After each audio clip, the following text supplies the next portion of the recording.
उत्तर प्रदेश विधानसभा चुनाव के बीच अखिलेश यादव चुनावी दौरे पर मुजफ्फरनगर पहुंचे, जहां उन्होंने आरएलडी अध्यक्ष जयंत चौधरी के साथ प्रेस कॉन्फ्रेंस की, जो गठबंधन में उनके साथी हैं। अखिलेश ने इस मौके पर किसानों के मुद्दे पर बीजेपी पर हमले किए और फिर अपनी सरकार बनाने का दावा किया। इस दौरान जब उनसे पूछा गया कि इस जोड़ी को आप क्या नाम देंगे, तो उन्होंने कहा कि हम दोनों किसान के बेटे हैं, हम किसानों का हक दिलाएंगे। इस बीच अखिलेश यादव ने अपनी जेब में एक लाल पोटली निकालकर सबको दिखाई। लाल टोपी और लाल पोटली। फिर उन्होंने बताया कि मैं आजकल जेब में ये लाल पोटली लेकर घूमता हूं, जिसमें अन्न है।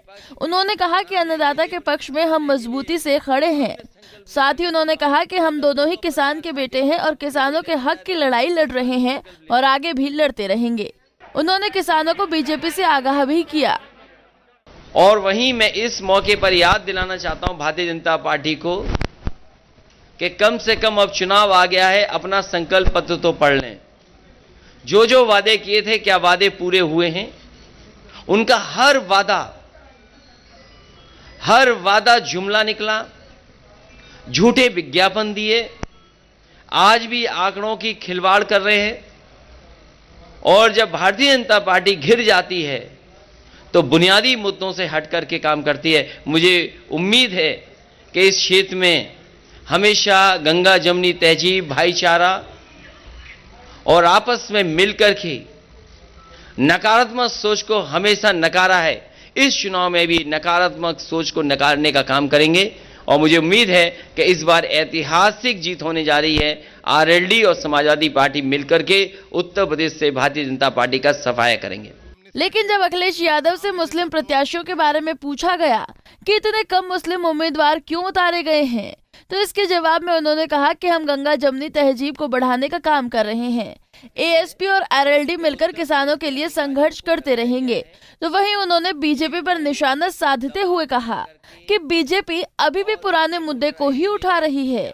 उन्होंने रेलवे के विरोध पर भी बात की। तो वहीं अखिलेश यादव ने कैराना में पलायन से जुड़े बीजेपी के आरोपों पर कहा कि बीजेपी इस बार राजनीतिक पलायन होगा। बाबा सीएम का तो पलायन हो गया है, बीजेपी ने उन्हें घर भेज दिया है। भारतीय जनता पार्टी अभी भी पुराने ही मुद्दे जहां बड़े हैं। आप देखिए क्या हुआ है बिहार में, क्या हुआ है अयोध्या प्रयागराज में, कितने बड़े पैमाने पे नौजवान बाहर निकल करके आए। किसकी जिम्मेदारी थी परीक्षा को सही ढंग से कराना? आरआरबी एनटीपीसी को लेकर के जो आंदोलन कर रहे नौजवान, कितना अपमानित होना पड़ रहा है उन्हें। सवाल यह है कि नौजवानों को नौकरी रोजगार मिलेगा कि नहीं मिलेगा, लेकिन भारतीय जनता पार्टी से बात नहीं करना चाहती है।